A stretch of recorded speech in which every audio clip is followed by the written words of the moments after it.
Teachings for a disciple who has just opened her heart freed and uncertain. Thích Bảo Thành. My dear child, I have read every word you wrote, and I can see that within your story is not just a matter of the heart, but a very real, very human, very delicate step on your spiritual path. There are things in life that do not need to be said loudly. Just one breath is enough for me to feel the tremor in your heart. Fear, regret, longing, and confusion all woven together. Let me sit beside you, as we often sit on the temple porch in the early morning, listening to leaves fall without needing to speak. From that quiet place I will share a few things, so you may understand yourself more clearly. You are not wrong, you are learning.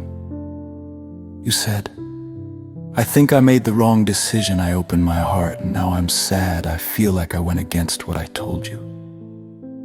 My child, even a practitioner who keeps the precepts and strives diligently still carries a human mind. Even a lotus in the mud will sometimes tilt with the wind. You are not wrong to open your heart. You are simply relearning a lesson that every human must learn. To see the true nature of feelings, to recognize the inner push and pull within yourself. We do not learn these things once. Sometimes we must learn them many times. In Zen we say, do not fear a chaotic mind, fear only knowing yet refusing to look.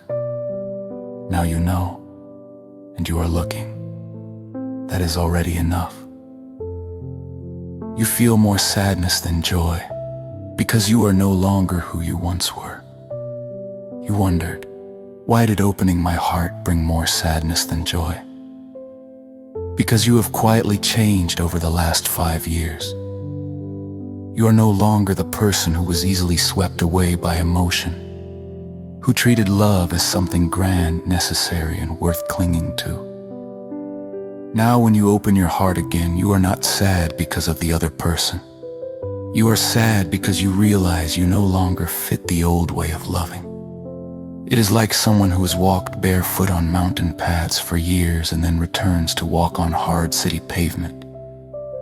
It feels uncomfortable, strange, unnatural. And that sadness is a sign of growth. You are not running away. You simply see where you are still tender. You said, I think I am still running away because I know I cannot handle all these feelings. No, you are not running. You are simply recognizing which wounds have not healed, which places in your heart are still fragile like silk. To know this is wisdom. I am not teaching you to be tough, to pretend you are fine, or to force yourself to endure as if you cannot be hurt. I only want you to see. And today you are seeing very deeply. Only the weak shout loudly, I am strong. But the truly strong can say, this part of my heart is still tender. If you can say this, you are already growing. This connection ends not because of them, but because you saw yourself clearly. You chose to end it, not because you are inadequate, not because they hurt you. You stop because you do not want to create another loose karmic tie.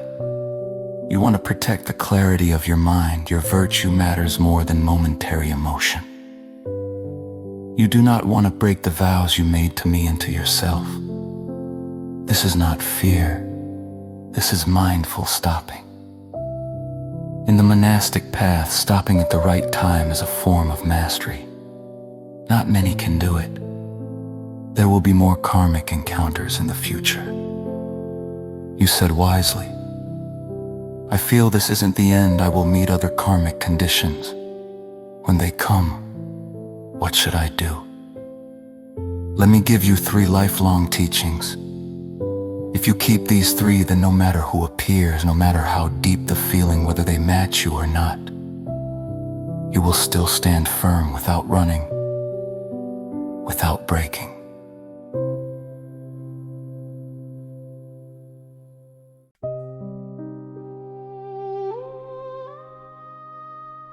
Three great legends. When emotions arise, do not trust them immediately. Emotions are like guests. They arrive suddenly, leave abruptly, and never stay long. Practitioners suffer because they believe emotions are truth. A little spark is not love. A little excitement is not destiny. A little missing is not soul connection. A little sadness is not loss. Emotions are flames, beautiful, but do not touch. Next time you feel that spark, do three things. Take one long breath. Step back and observe. Do not believe what your heart says, not yet. Wisdom begins with pausing. Two, learn to see people, not with your eyes, but with stillness.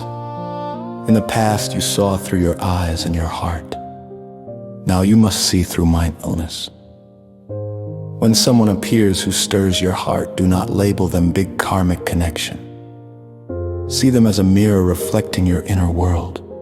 They arrive so you can see what you still crave, what you still fear, what parts of you feel empty, where you are still weak.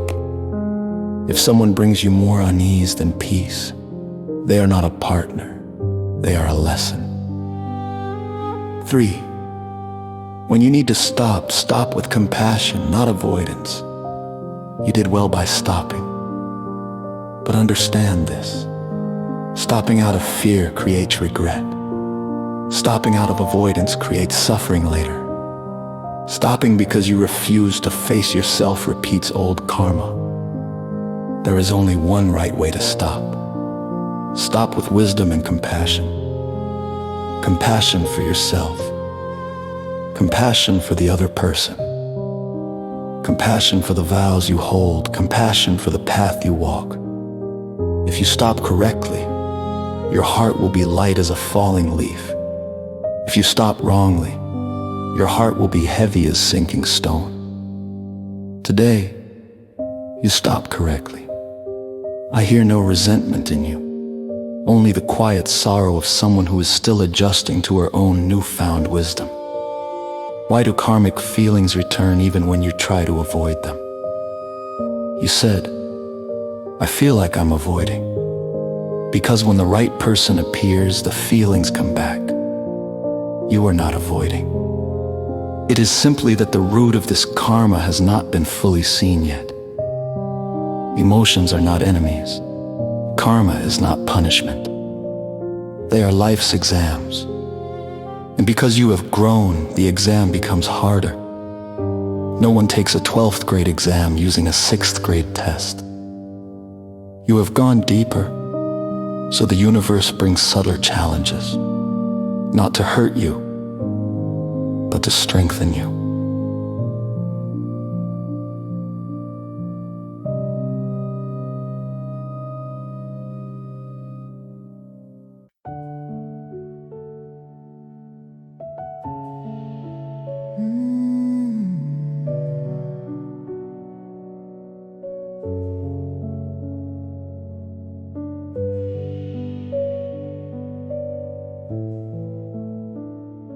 So what should you do when karma comes again? Here is a simple but powerful meditation. Practice 1. Stay with the breath, not with the person. When someone stirs your heart, do not chase them. Do not run from them. Return to your breath. Your breath is home, they are only a guest. Practice 2. Admire, but do not grasp. In Zen we say, look, but do not hold. You may see them as kind, feel warmth, sense familiarity, appreciate their presence. But do not grasp, do not claim, do not assume their appearance means you must enter a relationship. Admire like admiring a cloud. Clouds are not meant to be held. Practice 3. See your own heart before you look into their eyes. Ask yourself, what am I seeking from them? What emptiness am I trying to fill? Am I opening from sincerity or loneliness? Do I feel peace beside them or unease? Anyone who takes away your peace is not someone to walk with. You're not bound by past vows, you are simply living more truthfully. You blame yourself for going against your words, but truly, you did not betray your vows. You did not betray me. You did not betray your path. You simply understand yourself more clearly than before. A vow has value only when paired with wisdom. A vow made without full understanding is only a beginning point. Now you understand more deeply. That is not a mistake, it is growth. You will not run anymore because now you know how to stand. My dear child, life does not end when you avoid something. Karma will come find you to teach. You will meet this person, then another, and another. Not so that you will fall in love, not so that you will suffer, but so you can become yourself. From now on, when karma appears, you will not rush to open, but you will not close. You will see with wisdom, not emptiness.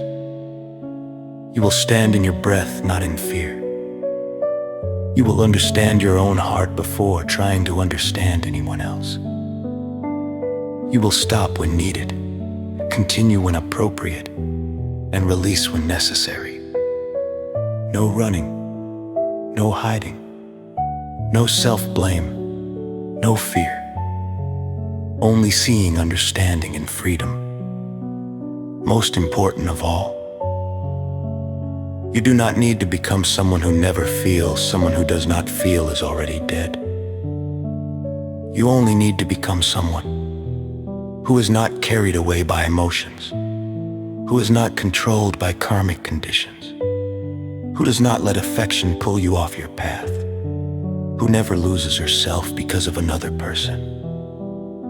If one day the right karmic connection arrives, one that brings wisdom, growth, clarity, I will smile and bless you. If you choose a solitary path of peaceful purity, I will also smile and agree. What matters is not who you are with. What matters is where your mind rests. And today I see your mind returning to the right place. My dear disciple, do not fear your emotions. Do not fear your tenderness. Do not fear your longing.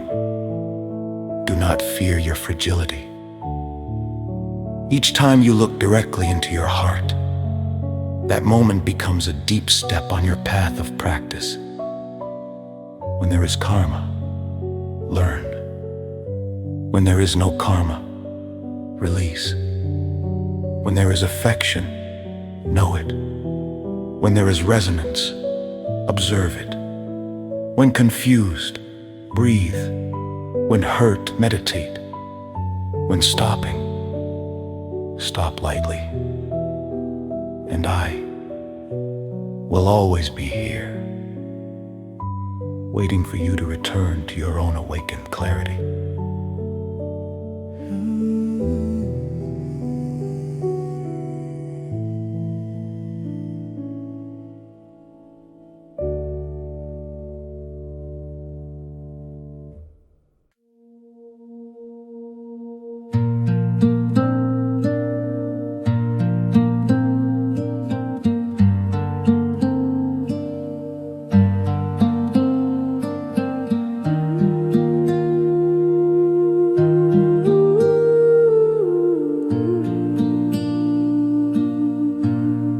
Child, the wind moves across the hill.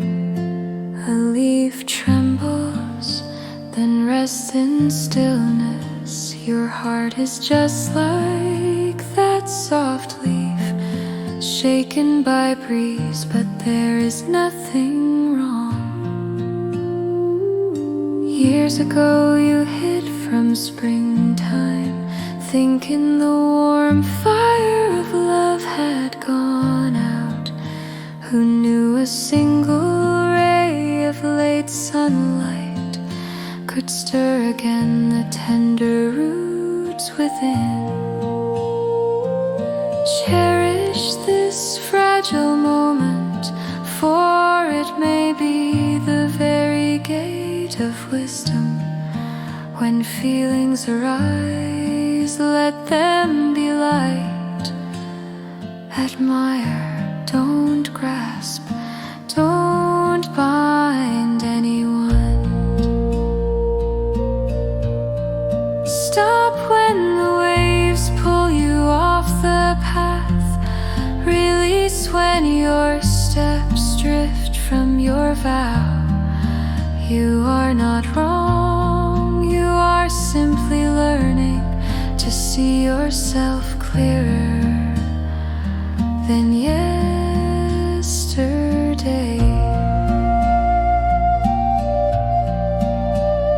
One day another karmic flower may bloom. Someone may pass your path again, but you will remain seated with yourself, breathing steady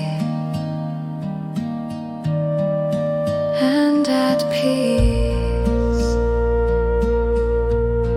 Your breath is home, always. Karmic bonds are only visitors drifting across the sky.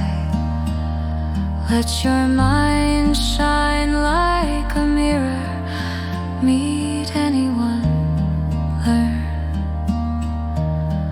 love anyone, let go. The path of practice is neither narrow nor wide. With a calm heart, it is enough. My child, be light upon this flowing life. Today you know enough. Tomorrow the sky will be clearer. Even fragility has its beauty, like a lotus blooming in muddy water. Still fragrant.